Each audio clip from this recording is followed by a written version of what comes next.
On Mother's Day, I received a card and my daughter made me read it out loud. Roses are red, violets are blue. You're a heavy burden, no one wants you here. Everyone laughed at me. My name is Grace. I'm 74 years old, and that was the worst humiliation of my life. It was Sunday morning. The sun was streaming through the living room windows when I arrived at my daughter Danielle's house to celebrate my day. I was wearing my favorite green dress, the one that always made me feel elegant. I had brought fresh flowers and sweet treats for my grandkids. "Grandma Grace!" the little ones shouted, running toward me. Their hugs filled my heart with joy. For a moment, everything seemed perfect. Michael, my son-in-law, barely greeted me with a quick, dry nod. Danielle came out of the kitchen with a smile that didn't reach her eyes. "Mom, so glad you made it. We have a special surprise for you." I sat on the sofa surrounded by my family. The grandkids settled at my feet, full of anticipation. Danielle pulled a pink card from her purse and handed it to me. "It's from all of us, Mom. Read it out loud so everyone can hear." My hands trembled slightly as I opened the envelope. The card had little flower drawings the kids had made. How sweet, I thought. I started to read in a clear, excited voice. "Roses are red, violets are—" My voice cracked. The next words hit me like punches. "You're a heavy burden. No one wants you here. Your time has passed. It's time for you to go. Signed, your family who can't stand you anymore." The silence was deafening for 3 eternal seconds. Then Michael started to laugh, a cruel, mocking laugh. Danielle covered her mouth, but I could see she was laughing too. Even the kids, not fully understanding, started to giggle because the adults were. "Did you see your face, Mom?" Danielle said between laughs. "You should have seen yourself, Michael. Did you get a picture?" My heart shattered. Tears began to roll down my wrinkled cheeks.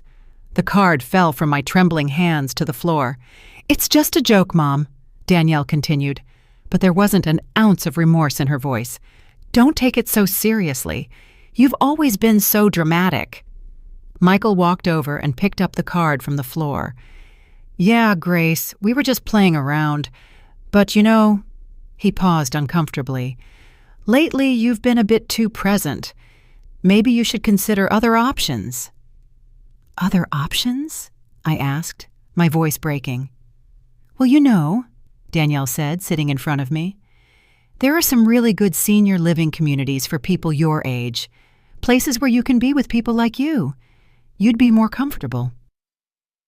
The word senior living rang in my head like a death sentence.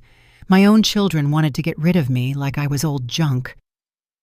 But I thought, my voice was barely a whisper, I thought I was coming to celebrate Mother's Day with you.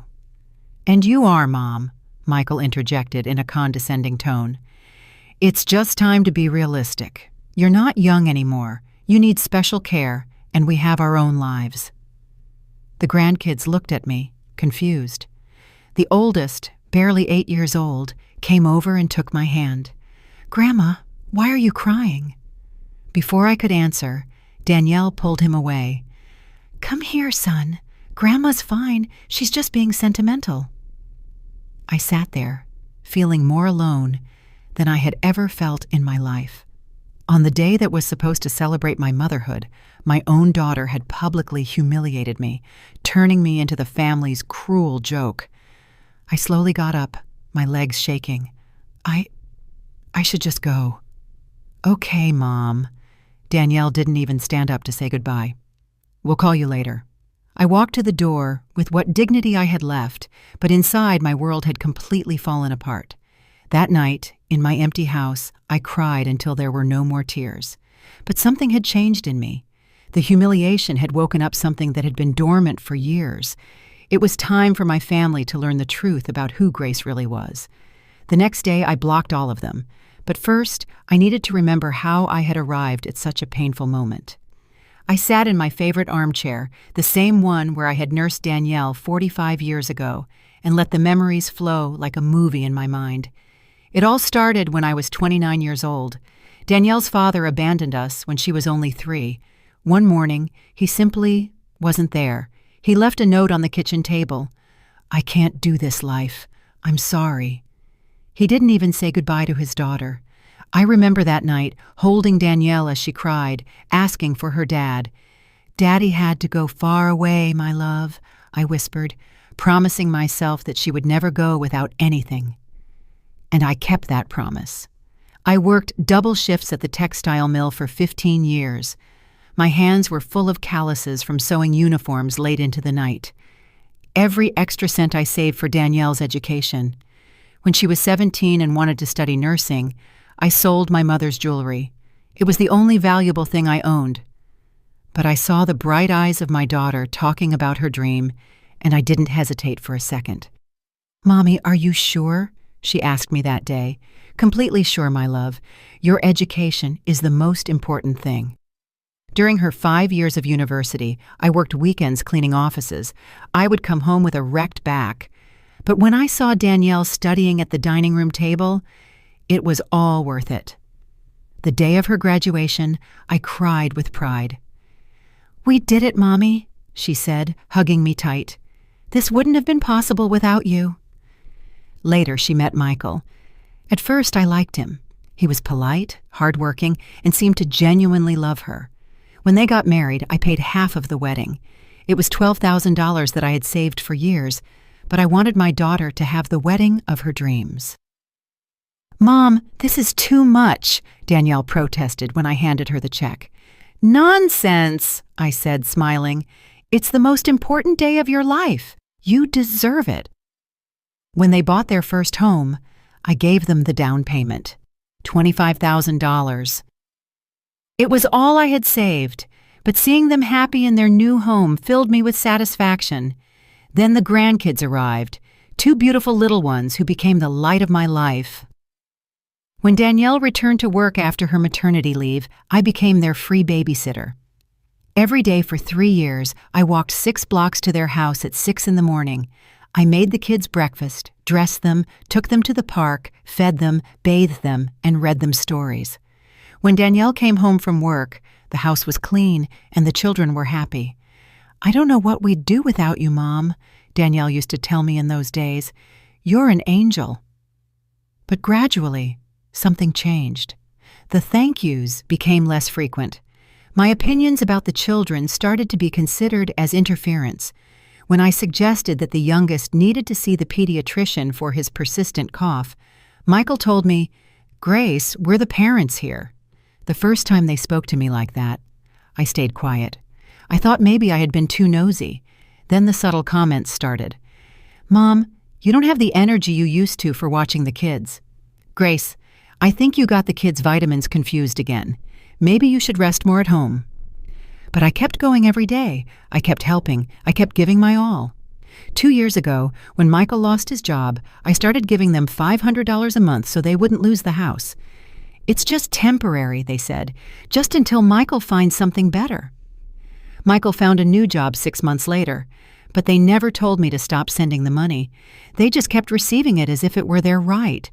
When the kids needed new computers for school, I paid $2,000 without being asked. When Danielle's car broke down, I gave them $4,000 for the repairs. When they wanted to remodel the kitchen, I contributed $8,000.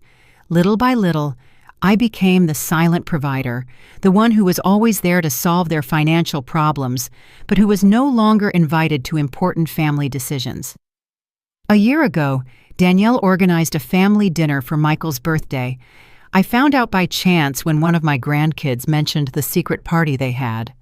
"Why didn't you invite me?" I asked Danielle over the phone. "Oh, Mom, it was a really small thing, just the 4 of us. We thought you'd be bored." But I saw the photos on social media. There were 20 people, Michael's relatives whom I knew well. Everyone had been invited, except me. That night, I cried in silence, but I told myself it must have been an oversight. Oversights became a routine. They forgot to call me on my birthday. They canceled our lunch dates. When I showed up unannounced, they always seemed annoyed by the interruption. But the final straw came 3 months ago. I was at their house helping with dinner when I overheard Michael talking on the phone on the patio. "Yeah, my mother-in-law lives alone. She's getting really dependent. No, she's not sick, but you know how they are at that age. Yes, we're looking at options to move her to a proper place." I froze behind the door. My own son-in-law was planning to get rid of me like I was old furniture. That night, I couldn't sleep. I had given my whole life, all my money, all my love to this family, and now I was just an obstacle they wanted to get rid of. But they didn't know something very important about me, something I had kept secret for decades. My mother, before she died, had told me about a family property in Nassau, Bahamas, that I inherited when I turned 70. It was a beachfront condo that had been rented out for decades. The money had been accumulating in an account I never touched. I also had investments I made with the inheritance from my Aunt Lucille, who died childless and left everything to me. Bonds, stocks, certificates of deposit, money that grew quietly while I lived on my modest Social Security check. In total, I had almost $400,000 that my family knew nothing about. They thought I was a poor old woman living on government handouts. They didn't know I had been discreetly funding their comfortable life for years, not out of need, but out of love. But after the humiliation of Mother's Day, something inside me broke forever. It was time for them to learn Grace's true value. That cruel card was my wake-up call. I stayed up all night on Mother's Day, holding that card in my trembling hands. The words kept echoing in my head. "You're a heavy burden. No one wants you here." But as the tears dried on my cheeks, something strange started to happen. The sadness transformed into something more powerful: clarity, determination. For the first time in decades, I saw my situation with complete honesty. I wasn't a burden. I was the one keeping them afloat. I slowly got up and went to my bedroom. I took a wooden box from my dresser that I hadn't opened in months. Inside were all my important documents: bank statements, deeds, investment certificates. As I looked through the papers, I did some mental calculations that took my breath away. In the last 5 years, I had given Danielle and Michael exactly $67,000. $67,000 that they received as if it were their natural right, while they treated me worse and worse. The down payment on their house, $25,000. The wedding, $12,000. Monthly help for 2 years, $12,000. The kids' computers, $2,000. The car repair, $4,000. The kitchen remodel, $8,000. And hundreds of small expenses that added up to $4,000 more. Meanwhile, I was still living in the same modest house, wearing the same green dress on Sundays, walking to the grocery store to save on gas. But that wasn't what hurt the most. What really broke my heart was remembering how their treatment of me had changed. I remembered my oldest grandson's birthday 6 months ago. I had arrived early to help decorate, as I always did, but when I knocked on the door, Michael opened it with a look of annoyance. "Grace, the party doesn't start until 3. Why are you so early?" "I thought I could help with the preparations," I said with a smile. "We don't need any help. Danielle has everything under control." Behind him, I saw his mother, Brenda, hanging balloons in the living room. She had been invited to help. I was treated like an unwelcome guest. "I can wait outside until 3, I mumbled, feeling humiliated. "Don't be dramatic, Mom," Danielle said, appearing from the kitchen, wiping her hands on an apron. "You can stay, but don't get in the kitchen. You know you get confused with recipes." I got confused with recipes? Me, who had cooked for that family for decades? That day, I sat in a corner of the patio like a stranger at my own grandson's party. I watched as Brenda helped with the food, as the other guests complimented her on the cake she had baked. Meanwhile, I, who had paid for half the expenses of that party, was completely ignored. When it was time to sing Happy Birthday, I stayed in the back while everyone formed a circle around my grandson. No one noticed I wasn't in the family photos. Later that night, my grandson came up to me as I was discreetly picking up some dirty plates. "Grandma, why were you so quiet today?" "I was just tired, my love," I lied. "Grandma Brenda says you're too old for big parties." The boy's words cut through me like knives. Brenda, who was only 3 years younger than me, was telling my own grandkids that I was too old. But even after that humiliation, I kept giving them money, kept helping, kept hoping things would get better. How foolish I had been. I also remembered last Christmas. I had bought expensive gifts for everyone. A new bicycle for the oldest grandson, a tablet for the youngest, French perfume for Danielle, a power tool Michael had mentioned wanting. I spent almost $3,000 on those presents. On Christmas Eve, I arrived with my hands full of beautifully wrapped packages. The kids ran to me, excited, but Danielle quickly called them over. "Kids, put Grandma's presents under the tree with the others. We'll open them all together tomorrow." My gifts got lost among the mountain of packages they had bought themselves. When it was time to open them, no one mentioned who had given what. The kids vaguely thanked everyone for their gifts, but the most painful part came afterward. I had also brought a special gift for Danielle, a pearl necklace that had belonged to my grandmother. It was an antique piece, valuable and full of family history. "Mom, it's really pretty," Danielle said without even trying it on. "But you know I don't wear a lot of jewelry. Maybe you should save it for when the grandkids are older." She handed the box back to me without even opening the clasp to see the pearls up close. I had imagined that moment for months, thinking about how my daughter would look wearing the same pearls that had adorned 3 generations of women in our family. That night, in my empty house, I cried, hugging the little pearl box. It wasn't the monetary value that hurt. It was the total indifference to something that came from my heart. But the final straw came 2 months ago when I got the flu. I was in bed for a week with a fever of about 102 degrees. I couldn't cook, could barely get up to go to the bathroom. I called Danielle to ask if she could bring me something to eat, or at least ask how I was doing. "Oh, Mom, we're so busy right now. Michael has a big project at work, and I'm on a double shift at the hospital. Can't you ask a neighbor?" "But honey, I can barely walk." "Mom, you're not a little girl anymore. You have to learn to take care of yourself. We can't come running every time you get a cold." A cold. I had a high fever, and she called it a cold. She hung up and didn't call back all week. It was Mrs. Johnson, my 82-year-old neighbor, who brought me homemade soup and made sure I took my medication. A woman I barely knew showed more concern for me than my own daughter. When I finally recovered and returned to my routine of visiting my family, no one asked how I had been. It was as if that terrible week had never happened. And now, sitting with those bank documents in front of me, I understood with painful clarity what my real place was in my family's life. I wasn't the beloved grandmother. I was the emotional ATM.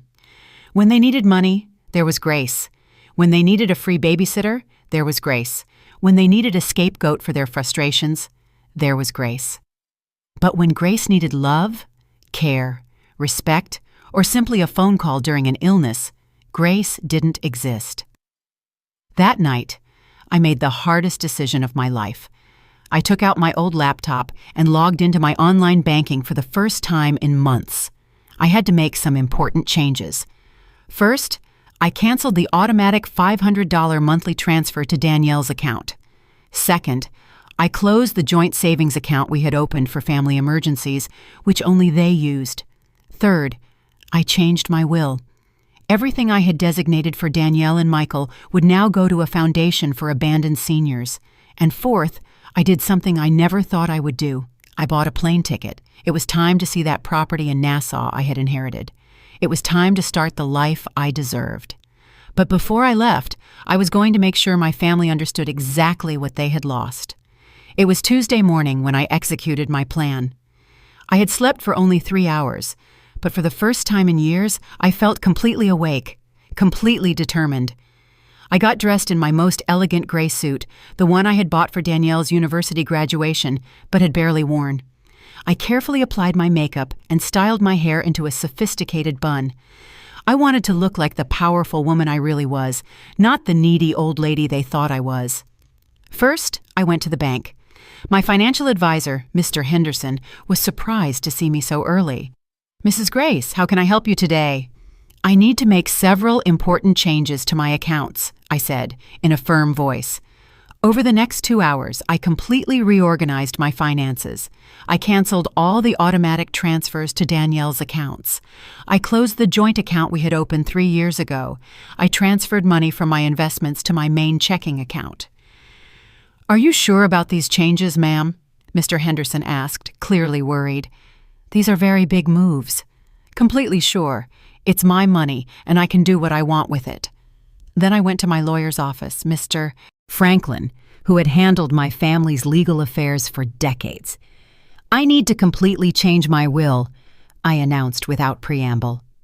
Mr. Franklin, an older man who had known me since Danielle was a child, took off his glasses and looked at me with concern.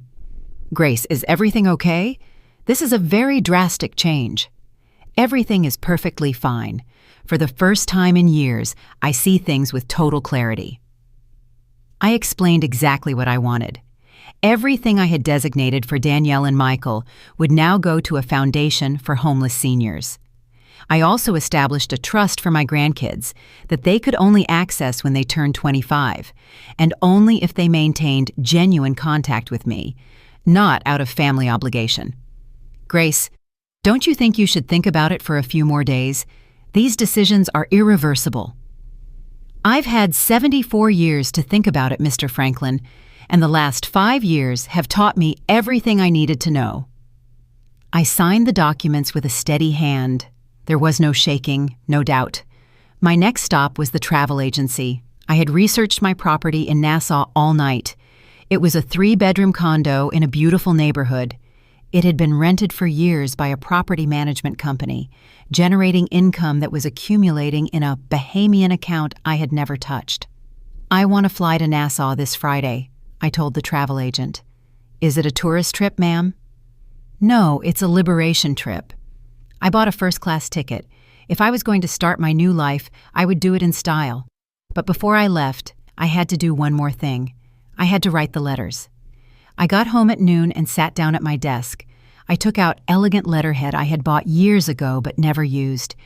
It was time to explain to my family exactly what had happened. The first letter was for Danielle. My dearest daughter, by the time you read this letter, I will be on my way to Nassau, where I will live in the property I inherited from my family that you didn't know existed. I have made the decision to cut all financial support I have been giving you for the past few years. The $500 a month you received has been permanently canceled. The joint account you used for emergencies has been closed. Don't take this as a punishment, but as a lesson in independence that I should have taught you a long time ago. For decades, I gave you everything I had. My time, my money, my energy, my unconditional love. But at some point, you decided that I was a burden instead of a blessing. The Mother's Day card was simply the last straw. But the problem started much earlier, when you stopped seeing me as your mother and started seeing me as your personal maid and private bank. I have changed my will. My inheritance will now be given to people who truly value generosity and family love.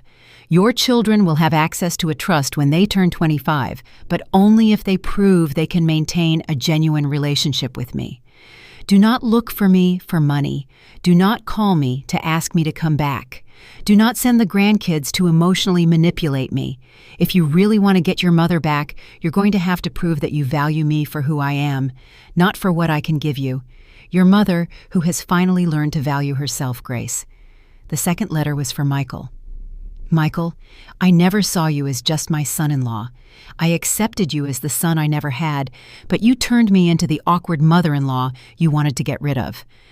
I heard your phone conversation 3 months ago when you were talking about finding a proper place to move me, as if I were old furniture getting in the way. What you didn't know is that a proper place was always in my hands.